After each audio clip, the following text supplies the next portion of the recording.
सिद्धियों द्वारा time travel क्या संभव है? आध्यात्मिक दृष्टि से विस्तृत समझ।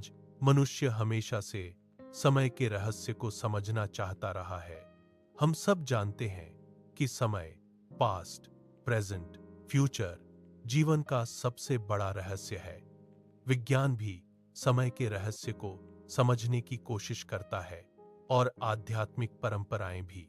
योग, ध्यान और तंत्र की परंपराओं में कहा गया है कि जब साधक गहरी साधना करता है और सिद्धियां प्राप्त करता है तो वह समय और स्थान के बंधनों से ऊपर उठ सकता है। इसी कारण एक प्रश्न अक्सर उठता है, क्या सिद्धियों के माध्यम से टाइम ट्रैवल संभव है? इस विषय को समझने के लिए हमें योग, तंत्र, आध्यात्मिक अनुभव और चेतना के सिद्धांतों को समझना होगा। एक, समय क्या है? आध्यात्मिक दृष्टि। आध्यात्मिक परंपराओं के अनुसार समय वास्तव में एक मानसिक अनुभव है। जब मन चलता है तो हमें समय का अनुभव होता है। योग और ध्यान की गहरी अवस्था में जब मन शांत हो जाता है तब साधक को ऐसा अनुभव होता है कि समय रुक गया है।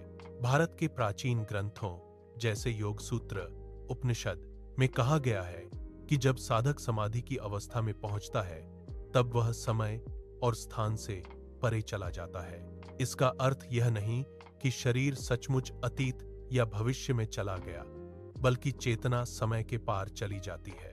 2. सिद्धि क्या होती है? सिद्धि का अर्थ है विशेष आध्यात्मिक शक्ति। जब साधक लंबे समय तक योग, तप, मंत्र और ध्यान करता है तब उसके भीतर कुछ असाधारण क्षमताएं विकसित हो सकती हैं। योग दर्शन में कई प्रकार की सिद्धियों का वर्णन मिलता है, जैसे अणिमा सिद्धि, महिमा सिद्धि, गरिमा सिद्धि, लघिमा सिद्धि, प्राप्ति सिद्धि, प्राकाम्य सिद्धि, ईशित्व सिद्धि, वशित्व सिद्धि। इन सिद्धियों का उल्लेख विशेष रूप से पतंजलि योग सूत्र में मिलता है। इन सिद्धियों के माध्यम से साधक प्रकृति के कई नियमों को प्रभावित कर सकता है। 3. क्या सिद्धियों से अतीत या भविष्य देखा जा सकता है? आध्यात्मिक परंपराओं के अनुसार कुछ उच्च स्तर के साधक अतीत और भविष्य की झलक देख सकते हैं। इसे कई नामों से जाना जाता है। त्रिकाल ज्ञान, दिव्य दृष्टि, भविष्य दर्शन।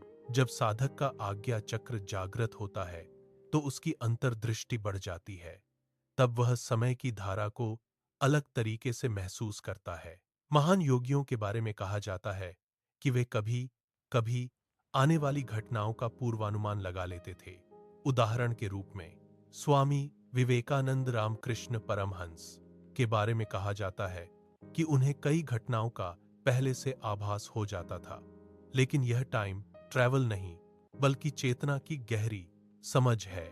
4. समय के पार जाने की अवस्था। समाधि।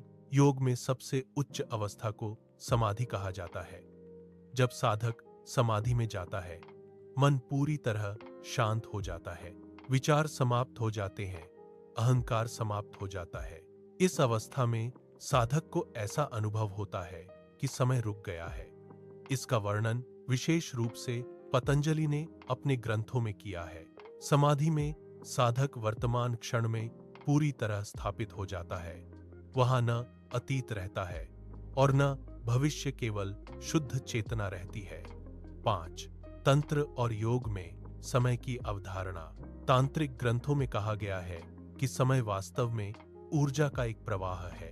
जब साधक अपनी चेतना को नियंत्रित करना सीख जाता है तब वह इस ऊर्जा प्रवाह को महसूस कर सकता है। कुछ तांत्रिक परंपराओं में कहा जाता है कि साधक अपने पिछले जन्मों को देख सकता है, भविष्य की संभावनाओं को समझ सकता है।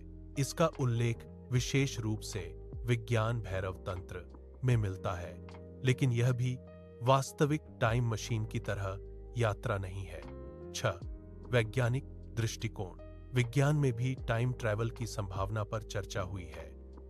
महान वैज्ञानिक एल्बर्ट आइंस्टीन ने अपने सापेक्षता सिद्धांत, थियोरी ऑफ रिलेटिविटी में बताया कि समय और स्थान एक दूसरे से जुड़े हुए हैं। इस सिद्धांत के अनुसार यदि कोई वस्तु प्रकाश की गति के करीब चलती है तो उसके लिए समय धीमा हो सकता है, लेकिन अभी तक ऐसा कोई प्रमाण नहीं मिला है कि मनुष्य वास्तव में अतीत में जा सकता है।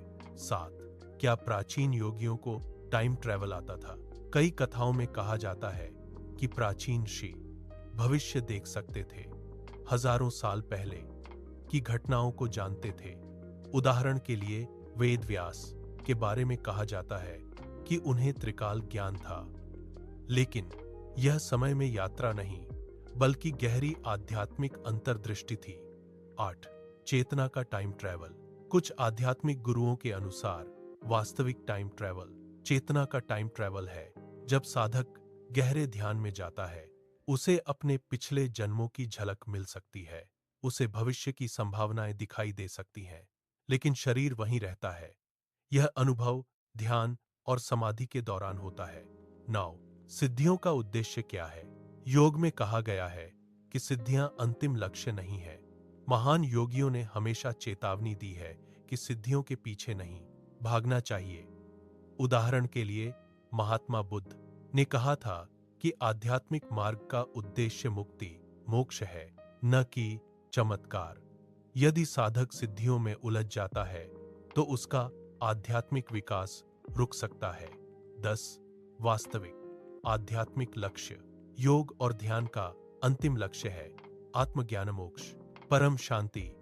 जब साधक इस अवस्था में पहुंचता है, तब वह समय के बंधन से मुक्त हो जाता है। इसका अर्थ यह नहीं कि वह भौतिक रूप से अतीत या भविष्य में चला जाता है, बल्कि उसकी चेतना समय के पार हो जाती है। निष्कर्ष, सिद्धियों द्वारा वास्तविक भौतिक टाइम ट्रैवल, जैसे फिल्मों में दिखाया जाता है, का कोई प्रमाण नहीं है, लेकिन आध्यात्मिक परंपराओं के अनुसार गहरी साधना से चेतना का विस्तार हो सकता है।